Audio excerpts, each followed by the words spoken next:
Lynn, do you have slides that you wanted to talk through? I'm just going to talk a little bit. I've got some stuff here to the side. I will make it available, and I know I sent some information that's going to be emailed to everyone. Um, that will be here's a little bit about what we do and a QR code for people that wish to reach out to us and engage with us, and so I'll handle it that way. Perfect. Well, we can go ahead and get started. Wanted to welcome everybody to the Workergenics Mastermind. We've got a special guest today, Lynn Chesnutt. He's with the Tennessee Small Business Development Center. They're an incredible resource for people that are small business owners and either getting started or already been in business for a while, and learn about all the different kind of resources that are available to help you grow and scale your business and be successful, find employees, get funding, as well as various types of coaching. And I'm sure other things that Lynn will touch on today. So I'm really thankful that he's here to kind of share these tips. And for some of our clients that are not in the Chattanooga area, Lynn, are you aware of kind of like sister organizations in different parts of the country that you can maybe touch on as well? I will, yes. Perfect. All right. Well, without further ado, I'll let Lynn take it away, and then we'll have some questions at the end, and then kind of open masterminding for everybody at that time. Well, I appreciate it, Harley. I appreciate the opportunity. Good day, everybody. As Harley said, I'm Lynn Chesnutt. I'm the Executive Director for the Small Business Development Center. We're a national organization. There are 1,000 centers around the country. We cover all 50 states plus U.S. territories. And so when you think about SBA, the Small Business Administration, which provides loan guarantees and during disaster times, direct loan assistance, we were established to provide consultation, training, connections, and I'm going to talk a little bit about what that is. Now, the cool part is, based on how we're funded, which is partially your tax dollars, but we are hosted by Chattanooga State. We have a connection with UTC and the Chamber. Our services are at no cost to you. So we will help you pretty much with any type of situation. So we have 15 centers in Tennessee. Harley, as you mentioned, for the one of those that may not be in our area, we cover 9 counties. If you're in North Georgia, come to us as well. We'll talk to you no matter where you are. But if you simply Google SBDC and the state you're in, you'll find a network and a center close to you, which provides pretty much the same thing. If you have any issues with that, you'll have my contact information. I'm happy to guide you. So to give you a perspective, in 2022, our Chattanooga Center engaged with 1,058 small businesses, and there were 4 of us. So we were busy, and we had certain touch points, lots of different things. I've had people say, well, what is the impact of small business? And I will tell you, and I'm going to give you statistics. I'm a former banking guy. I'm all about numbers. So clients across the country that we serve start a new business every 26 minutes, add a new job every 5.7 minutes, $100,000 in funding every 8.8 minutes, and $100,000 in sales every 7.2 minutes. So, small business drives the economy, plain and simple. We're the lifeblood, we're the heartbeat. Chattanooga, over 90% of all businesses are small business. So it's very important to have resources. So what are some of the things that we can do? For those who are starting a business, it's just talking through things like, what's an LLC? What's an S Corp? Sole proprietorship. Which ones are the right ones for a person? Developing a business plan. Now, I tell people, even if you're not seeking funding, business plans are very important. It's like a roadmap. Think about driving somewhere. Harley, you're in Baton Rouge. If you've never been there before, how am I going to get there? I got to have a navigation. I've got to have something. The business plan also relates to that end. So you're traveling down I-59 and all of a sudden there's a sign that says accident ahead, road closed. So you have to hit that button and you have to take a detour. Well, how many times in your business have you had to take a detour? And so in the business planning, we talk about what are the best case scenarios? What are some alternatives? What are things that you may need to do to pivot? For those of you who are in business during COVID, some of you probably had to pivot in some way. So it's talking through those things. If you're looking for funding, what type of funding are you looking for? We talk through what are your true needs. And then we look for some institutions that might be a good fit for you. If you're a startup or early stage business, banks and even credit unions are generally not a source for that. They base their decisions on historical data. Well, if you've only been in business for a year, you don't have any historical data. So we might get you to a CDFI or a CDC, which is an alternative type source that does some SBA and non-SBA type funding. But we help you kind of identify that. Operational management. I'm sure most of you, what you're doing in your business is something you know how to make a product, you know how to sell a service. But when you started, did you know all of the business of the business, understanding the accounting side of it, all the things that you have to do on a daily basis? So we can help you there. Sales and marketing strategies. Most small businesses that don't succeed, I believe it's even more important than the funding side, is having a good sales and marketing strategy along with your branding. Uh, and most small businesses don't budget appropriately for that. As I've said, while word of mouth is great, if you solely depend on word of mouth to grow your business, that's not a strategy. It's just not in today's world. So, exporting. We actually were identified and taken on by the state of Tennessee during Governor Haslam's term, and it's continued. If you're looking to export or you're exporting and you need assistance, we have certified export consultants who can help you. And it's like, where do I export? Or if you're exporting, you have to do compliance, and we'll do compliance reviews to help you make sure you're doing this the correct way. And then lastly, identifying challenges. I think we can all say that our family and friends, they're our cheerleaders. They tell us all the things they want us to hear. To hear, I tell you what you need to hear, and then we need that. We need an independent third party. So those are things that we do.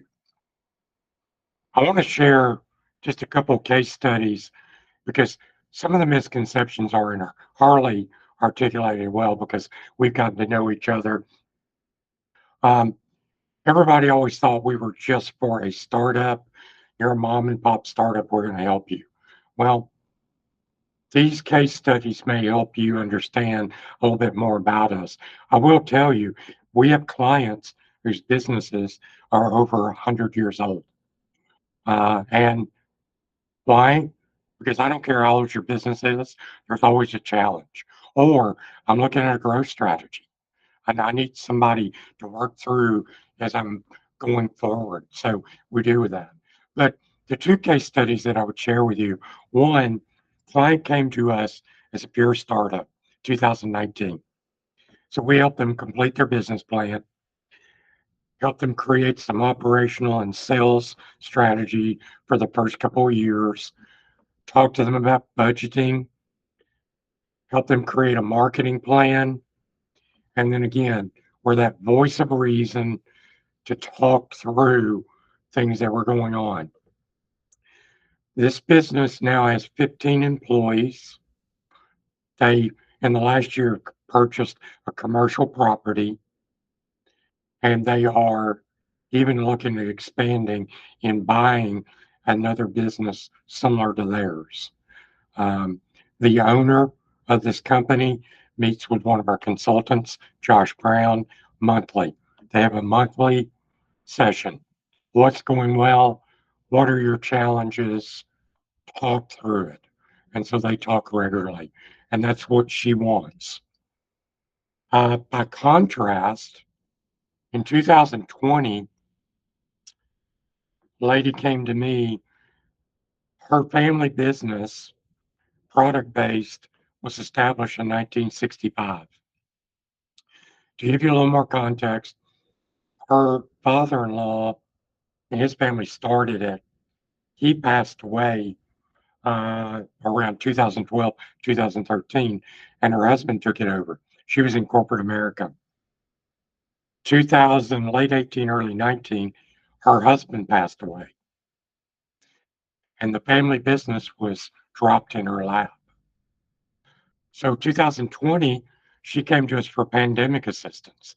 We've all heard of PPP, EIDL, all those things that the small businesses were looking for. And we started talking and we got her connected to SBA and got those things for her. But as I started talking, her debt structure was just terrible. It was fragmented. She was drowning in payments and it was just not what she needed. Also, contracts. Her contracts with people she did business with were drawn up. Well, I don't know who they were drawn up by, but not legally sound. Um, Her marketing, her website was old, and then she's like, "Lynn, I don't know what to do." So as we were coming out of COVID, I sat down with her and we started talking about restructuring. Also got her with an attorney who helped her draw a contract for her clients and suppliers. We helped her get an intern from UTC to do some social media. As we all know, junior seniors at UTC probably know social media far better than most of us do, far better than I do. Uh, and so really helped her that. And then worked with two organizations to completely restructure her debt so that she had better cash flow. She meets with me every 60 to 90 days as we work through this because she obviously continues to have questions. But great success story, something we're so proud of. I lastly want to say, as far as we know, we've looked, she is the only female African American business owner in this industry in the country. So, so very proud that, and it's a family legacy. So the family business gets to keep going. So as you can tell, I get, I have a cool job. I get to do fun things. I spent 33 years in banking and I wouldn't go back. It was great, but I wouldn't go back. This is far better. Um, I want to do a few quick facts and then I want to take any questions. So again, how much do we charge? We don't. I don't say free because nothing's free. Your tax dollars do help us. Also, thank Chat State, UTC, and the Chamber who are so generous to us. Are we the same thing as SBA? No, we're a partnering agency. They do audit us, but we are a separate organization. Now, as Harley knows, and some of you may know, our office is in the Business Development Center or incubator, as a lot of people call it. And do we run that or lease space? The answer is no. We are a tenant of that building. Bill Lupia, who is a chamber employee, the chamber manages that program. The county owns the building. We're just there to assist all the people, all of the entrepreneurs in the building. Do we provide funding? No. But in my experience of 33 years, I know someone pretty much at every financial institution, and I know how they think. I know what industries they like, don't like, and I know I can help you so we're saving time. I'm not going to send you to this bank if this bank doesn't do lending in a certain industry. And that happens, folks. There are people. I worked for a company and I did hotel lending. I went to work for a new bank. They didn't want to do hotel lending. Mostly because they foreclosed on a couple of large hotels in Florida at the time. So they weren't doing it. So we can help you there.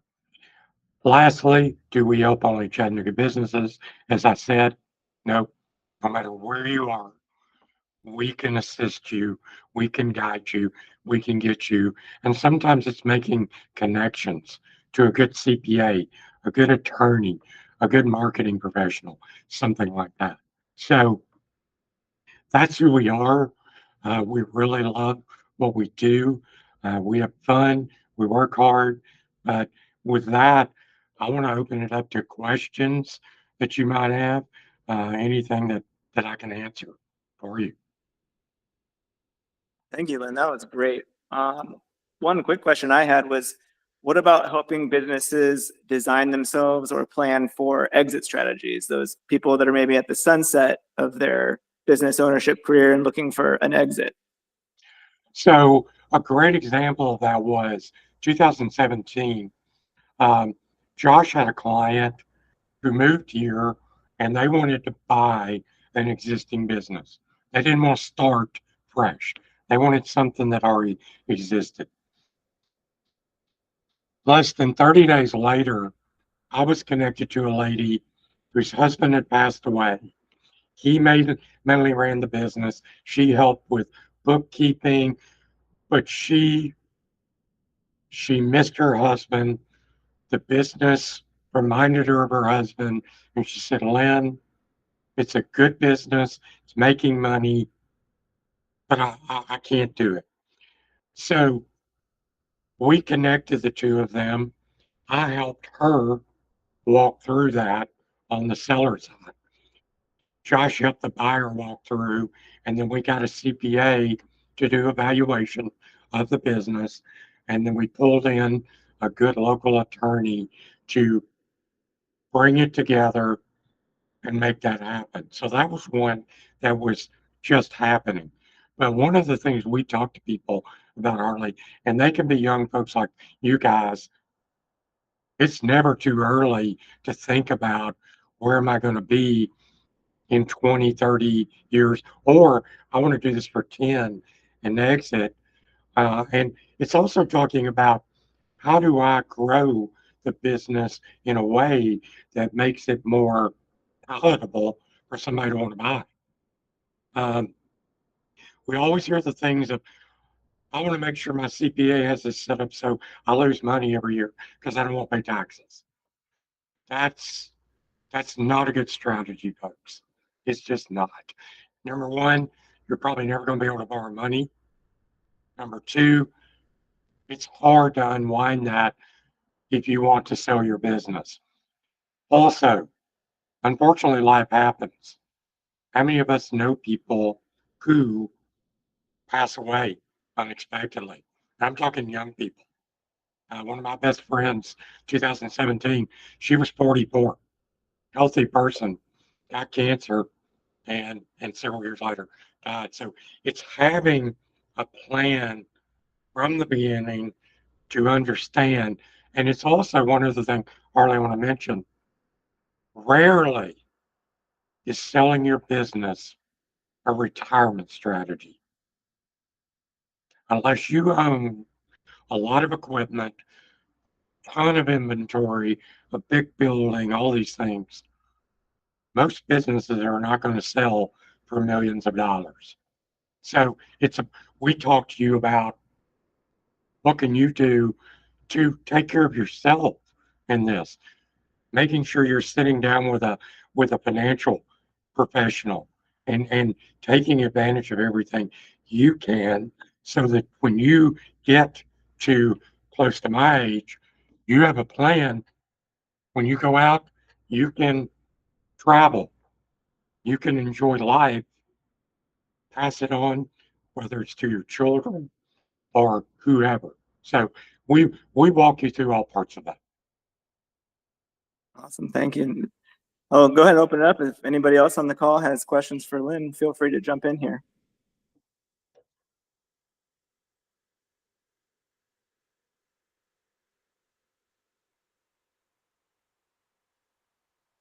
Let's see, was there something on the chat? I'm on my phone here, so let's see if I can figure that out. So what's the best way to get started, Lynn, with you Yes. guys? Oh, absolutely. Thank you, Jill. So we will sit down with people. First of all, if you're a startup, we ask you to watch a video. It's about 40 minutes. And again, we talk, there's no perfect structure, but we talk about different structures. But before that, it's about, okay, what's your idea?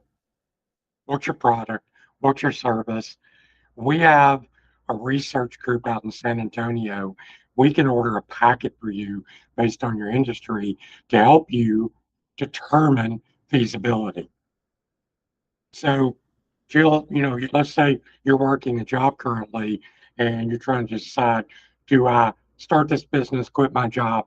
Do I start small as a side gig, whatever it may be? We can help you understand that, but it's doing a demographic study, talking to you about who is your ideal client. People, you'd be surprised at the people who I've talked to have been in business 5, 6, 7 years who can't do two things: accurately tell me who their ideal client is, and number two, accurately tell me what their cost of goods sold are. I bet people who I'm looking at them going, you could make more money at Walmart. Okay. You Okay. love your business, but, and it's also, Jill, for you, what is, what are you, what are you wanting to do? What do you want this business to be so that we can help determine what path to take? Is it, we're going to start small, it's going to be online, um, you know, food-based businesses. We worked with Proof. Some of you may have heard of Proof LLC. We worked with them coming out of the pandemic with some food-based businesses, and it was better to start maybe uh, as a food truck or start at some markets. We have people who make products. Go to the Chattanooga market. You can make $3,000 as a hobby without even having a business license. So proof of concept is going somewhere where people that would buy your product are, and will they buy it? How much will they pay for it? And can I make a living doing it? And I'm always one that's, it fails small, right? Stub your toe early. I don't want you spending your hard earned money without at least some data to try to back up what you're doing. Okay. Does that help? Yes, it does. Thank you. Again, and we're happy to sit down with you further. We have a lot of resources to really guide through.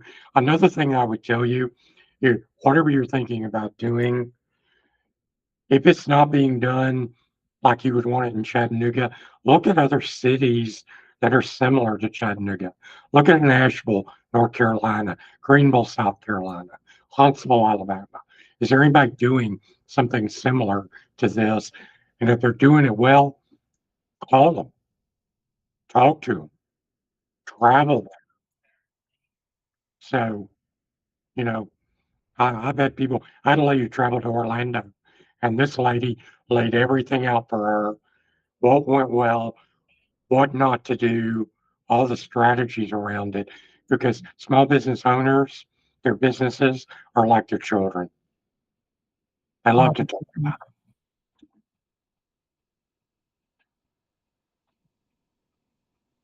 Yeah, this kind of coaching that you guys provide, like a lot of business consultants will charge anywhere from like $1,000 to $10,000 a month for the same kind of service, and it's available free here. Yeah. And, for us, look, if your business has grown to a level that we think you need to enlist a part-time or a temporary COO, CFO. We have professionals we know in the market who are semi-retired, who we'll connect you to talk to them and list them because you may not need somebody long term. Bringing on a COO or CFO is not cheap. So bringing somebody on for 6 months to just clean it up and then help you do it yourself from there. There, we will connect you to those people as well. But it's finding those professionals. There are times you're going to have to pay for things, and you get what you pay for. But let us help you walk through things uh, before you start paying your hard-earned money.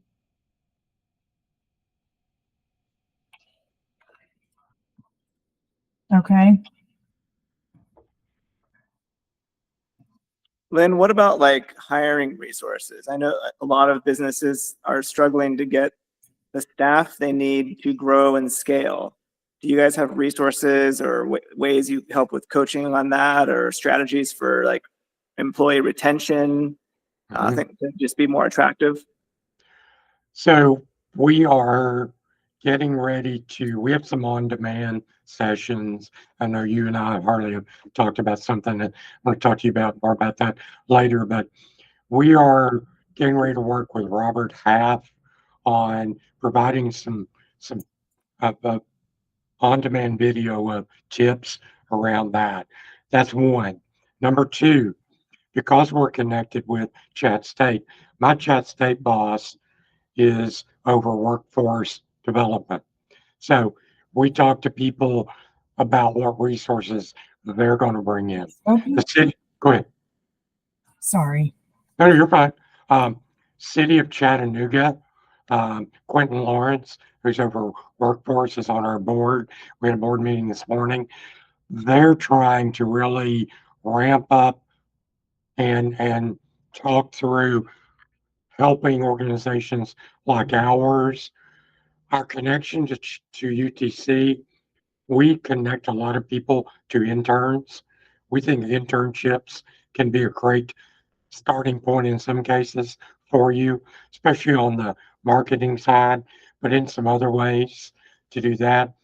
But one of the things we try to talk through is look, you can't compete with Blue Cross Blue Shield on salary, TVA, EPP, Unum, you name them.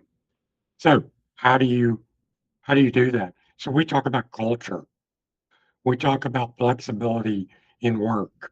We talk about ancillary benefits that you could cost share with your employees.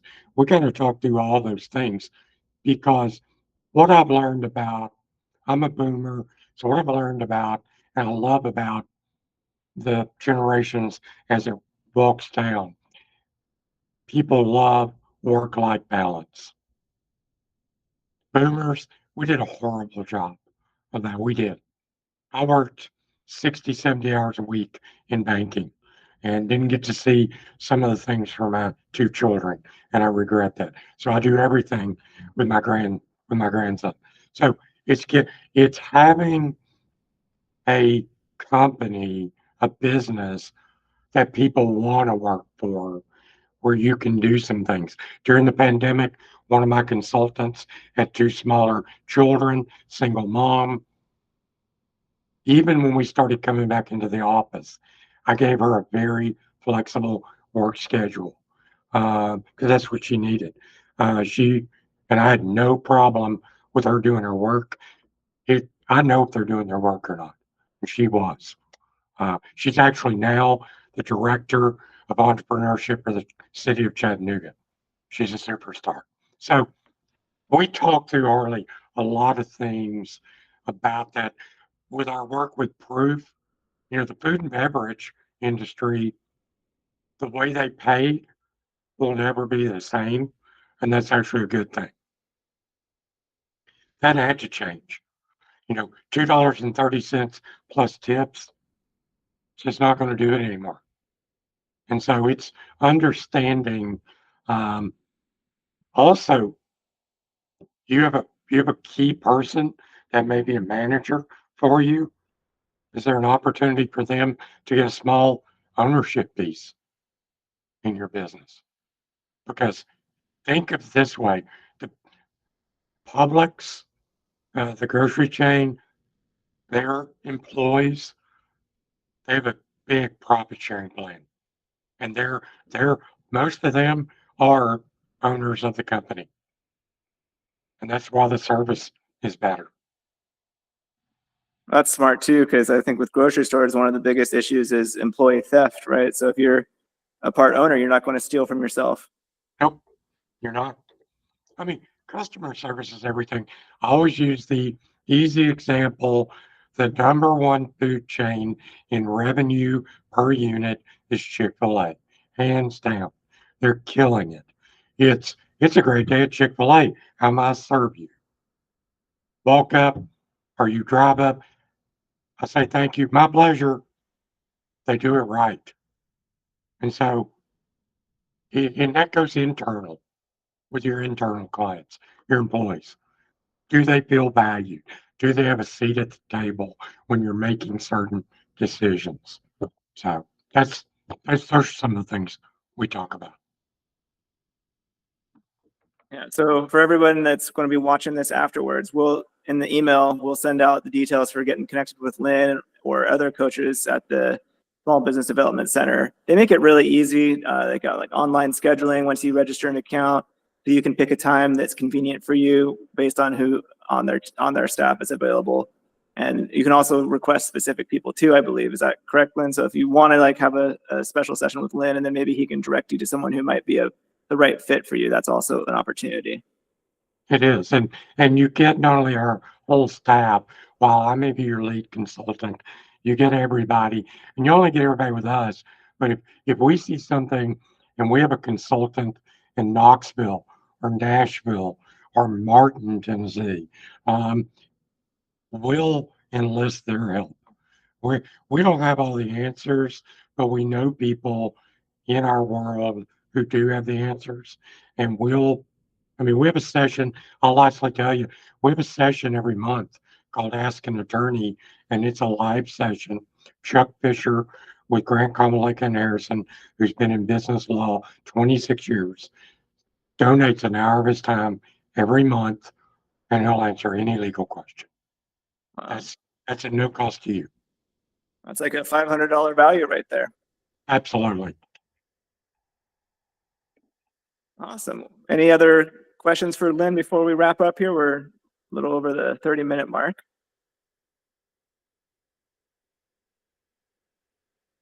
Awesome. Lynn, I really appreciate you joining us and sharing these valuable resources. It's something that a lot of people don't know about, but it's an incredible value, and we're already paying for it, like you said, with our tax dollars. So why not take advantage of it? There's even more resources. Like once you start talking to them, the stuff that you're able to find and dig into and those connections, they're really priceless. So thank you again, Lynn, for sharing your resources and your time with us today. Always my pleasure, Harley. I appreciate it. Folks, thank you for the time. Please reach out. We'd love to help you. Awesome. Thank you, everybody. Have a great rest of your month.